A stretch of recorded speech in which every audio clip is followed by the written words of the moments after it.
nafas. Mengeluarkan 2 lembar undangan dari saku dan menyerahkannya. Semakin dia ingin bersikap rendah hati, akan semakin merepotkan dirinya. Tahu-tahu kalau seperti ini, lebih baik langsung menunjukkan identitas sebenarnya saja. Di dalam tatapan Wendy yang sedang menyaksikan pertunjukan bagus, Mateo melihat undangan itu dengan teliti dan berkata, "Maaf, Tuan dan Nona, ini memang merupakan tamu yang diundang oleh lelang kami malam ini. Maaf telah mengganggu Anda." Begitu kata-kata itu keluar, raut wajah Wendy dan Estrada tiba-tiba menjadi jelek. Dia baru saja ingin mengatakan bahwa Desta hanyalah sampah yang dikeluarkan dari keluarga Chen. Mengapa dia bisa ikut serta dalam pelelangan seperti ini? Mateo melirik sekilas Wendy dan berkata dengan dingin, "Permisi Tuan. Jika tidak apa-apa, silakan pergi ke tempat dudukmu. Malam ini, aku Mateo bertanggung jawab atas ketentraman seluruh acara pelelangan ini. Jika kamu tidak memberiku wajah dan terus membuat masalah, maka aku juga tidak akan memberimu wajah." Setelah melontarkan kata-kata ini, Mateo langsung berbalik dan pergi. Wendy berdiri dengan canggung di tempat yang sama. Melihat semua orang di sekitarnya menatapnya, dia kemudian menatap Desta dan Vero dengan ganas dan membawa Estrada berjalan menuju ke tempat duduknya. Keluarga Dong adalah salah satu keluarga tua di distrik Sanbaku. Tidak peduli apakah itu kekuatan atau jaringannya sendiri, masih jauh dari perbandingan keluarga Chen. Bahkan keluarga Ma dari grup Red River saja tidak berani terlalu lancang di depan keluarga Dong. Wendy awalnya ingin mempermalukan Desta melalui Mateo, tetapi tidak sangka Mateo sama sekali tidak kerjasama, tetapi malah membuatnya malu. Tunggu saja. Tunggu sampai ketika keluarga Chen menjadi keluarga pertama di distrik Sanbaku. Keluarga Dong bukan lagi apa-apa. Wendy melirik punggung Mateo dengan ganas, sambil menanamkan pikirannya untuk terus mencari masalah dengan Desta. Para hadirin melihat tidak ada lagi yang bisa disaksikan.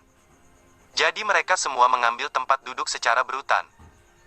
Dalam sesaat, seluruh tempat duduk telah dipenuhi, dan hampir tidak ada yang kosong. Dapat dilihat bahwa keluarga Dong memiliki pengaruh besar di distrik Sanbaku.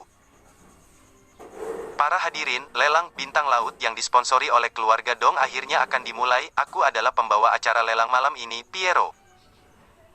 Pada saat ini, di depan panggung tinggi tengah-tengah aula lelang, tampak seorang wanita yang mengenakan congsa merah menyala dengan tubuh seksi dan ramping. Dia adalah orang muda terkenal dari keluarga Dong, Piero Dong. Dia lulus dari Universitas Manajemen Luar Negeri kelas tertinggi pada usia muda.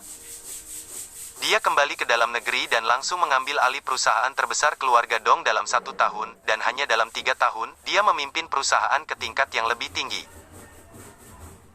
Dapat dikatakan bahwa keluarga Dong dapat memiliki pencapaian dan pengaruh sebesar saat ini. Piero berperan sebagian besar dari semua ini.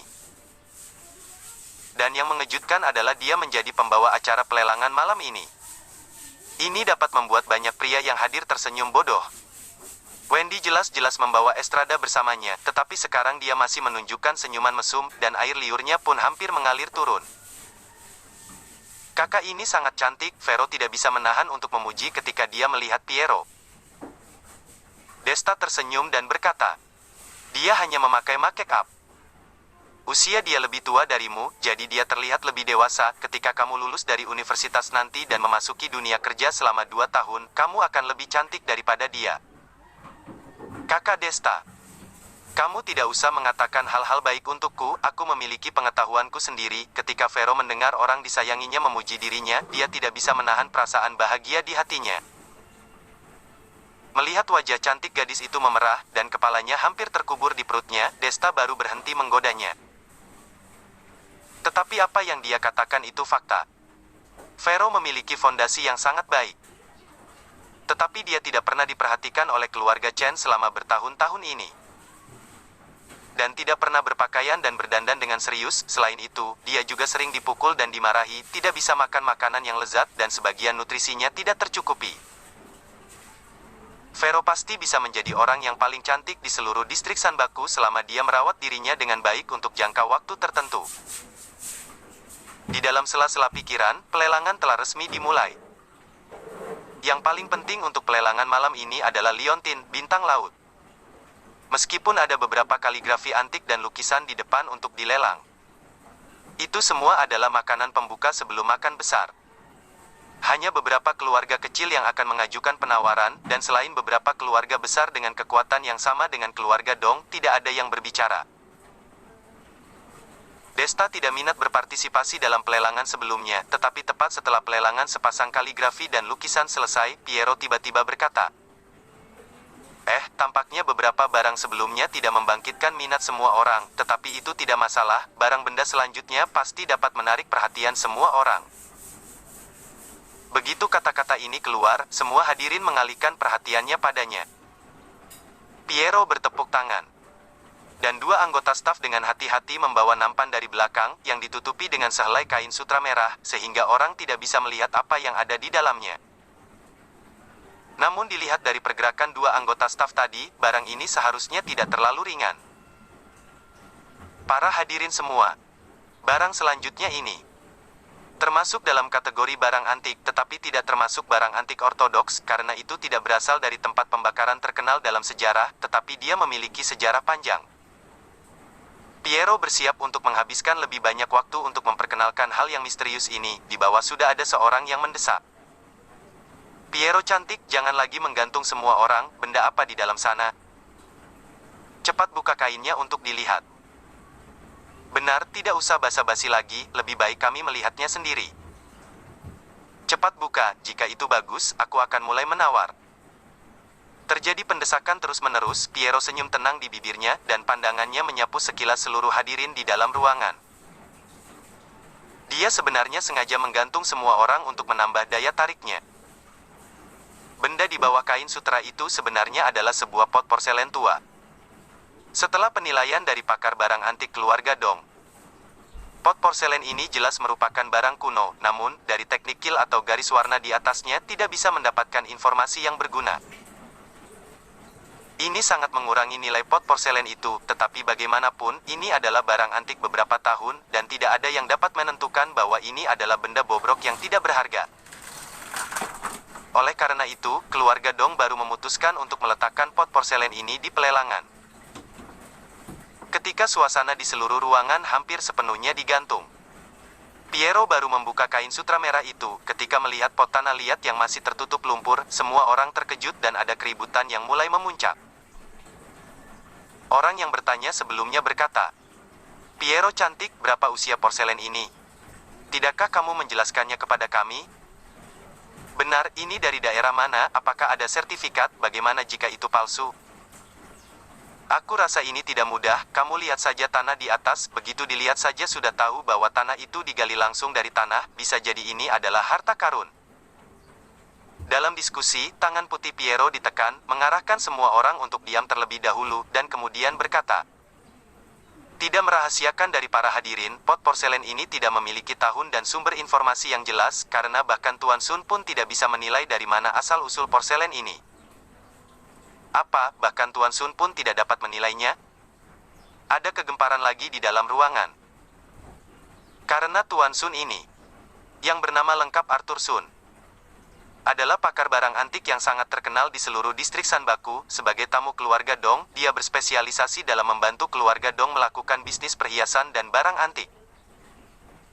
Kemampuan Arthur, jangankan di distrik Sanbaku, bahkan seluruh Akihabara pun sangat menyakini kemampuannya. Sekarang dia tidak dapat melihat asal-usul pot porselen ini, yang membuat semua tamu yang hadir memiliki minat yang kuat.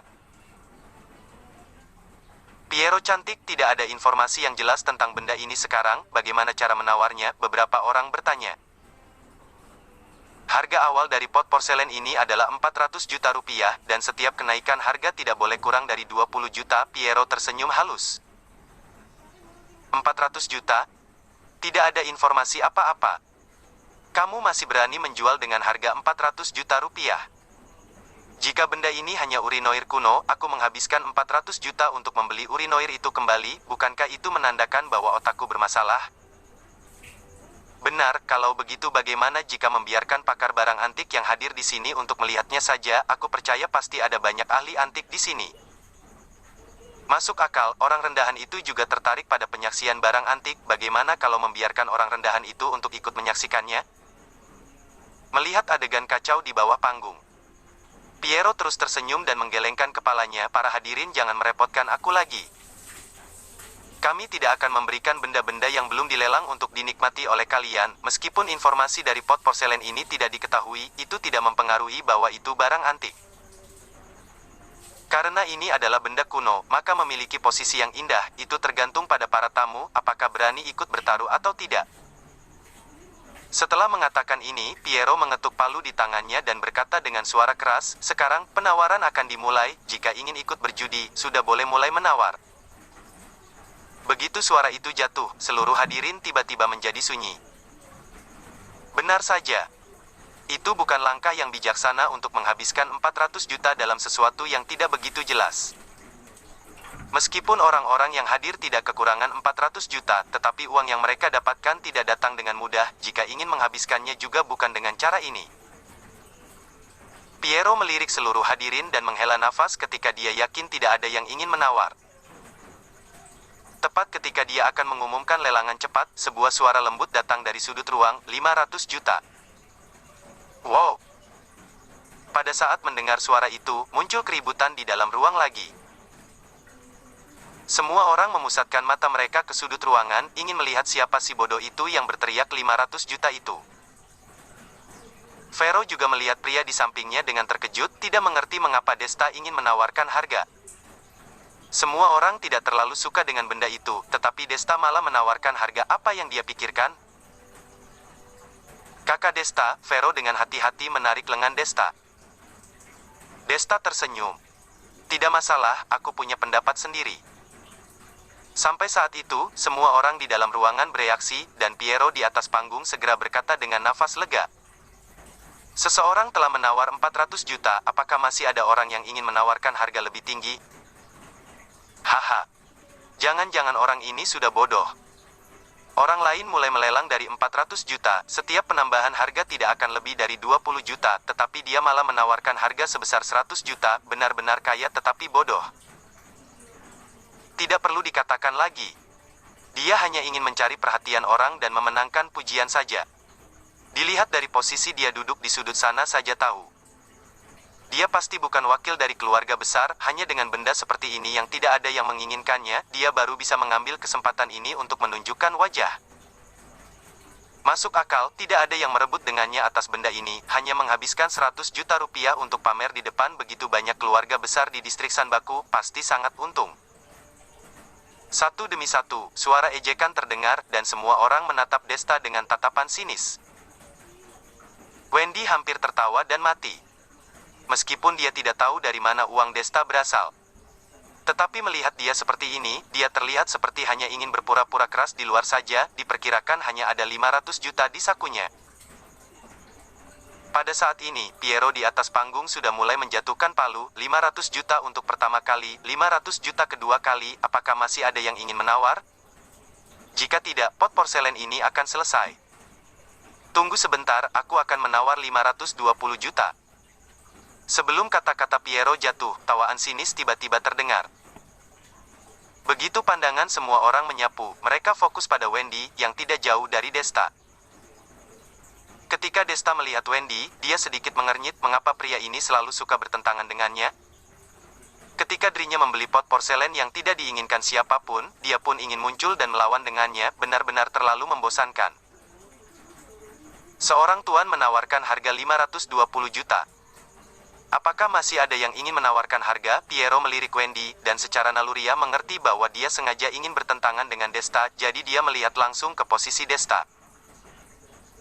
Desta bahkan tidak memikirkannya, dan langsung meraihkan papannya, 1 miliar. Wow! Sekali lagi, seluruh hadirin dikejutkan oleh tawaran Desta. Jika pada awalnya orang berpikir bahwa penawaran Desta hanya ingin mencari perhatian dan memenangkan pujian. Tetapi sekarang seseorang telah menggandakannya, apakah itu masih termasuk mencari perhatian orang lain? Dan bagaimana mungkin orang yang dapat berteriak 1 miliar di pelelangan ini hanya duduk di sudut itu? Atau jangan-jangan, ini sebuah cara untuk menipu lawan dengan cara berpura-pura bodoh? Dan pot porselen ini, benar-benar memiliki posisi yang indah, hanya saja mereka tidak menyadarinya? Pikiran setiap orang berbeda-beda, dan beberapa orang bahkan berhasrat untuk menawar. Wajah Wendy menjadi suram, matanya tertuju pada Desta, dan dia sangat berharap bisa menelan orang ini hidup-hidup. Wendy menaikkan harga 20 juta rupiah. Hanya untuk mempermalukan Desta, dia pikir dia bisa mempermalukan anak ini, tapi tidak sangka Desta akan menggandakan harga secara langsung. Kalau begitu, yang malu itu adalah dirinya. 1 miliar pertama kali, apakah masih ada kenaikan harga? Tanya Piero. Aku memberikan 1 miliar 20 juta, tepat ketika semua sedang membicarakannya. Wendy menaikkan harga lagi, dan masih hanya meningkat 20 juta, bahkan orang bodoh pun mengerti bahwa dia hanya ingin bertentagan dengan Desta. Wendy sangat menyebalkan, dia sengaja ingin bertentang dengan kakak Desta. Vero menatap sekilas Wendy dan berkata dengan marah. Desta sedikit tersenyum, dan berkata, "Tenang saja, dia tidak cocok bermain denganku." Ketika kata-kata itu jatuh, Desta mengangkat papan dan berkata dengan acuh tak acuh. 2 miliar. Kali ini, seluruh hadirin terpukau dengan tawaran Desta, dan mulut semua orang terbuka lebar sekian lama. Bahkan perwakilan dari keluarga besar di barisan depan pun tidak bisa membantu tetapi berbalik ke belakang dan melihat Desta. Paman Ding, yang duduk di barisan pertama tersenyum tipis di bibirnya. Dia tidak melihat ke belakang. Desta tidak muncul sebagai identitas pemilik gedung Sky, tetapi sebagai juru bicara keluarga Chu di distrik Sanbaku akan datang secara alami. Sekarang Desta menawar untuk pot porselen yang bobrok dan tidak berharga itu. Dia tidak berpikir itu tidak pantas. Bagaimanapun, larangan keluarga Chu pada Desta telah dicabut. Dan aset yang bisa dia gunakan sudah melebihi imajinasi orang biasa, hanya ratusan juta rupiah, bahkan tidak bisa berbanding dengan sejumlah kecil aset keluarga Chu.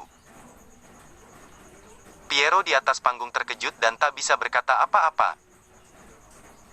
Rencana asli keluarga Dong untuk melelang pot porselen adalah selama itu berhasil dilelangkan keluar mereka sudah puas.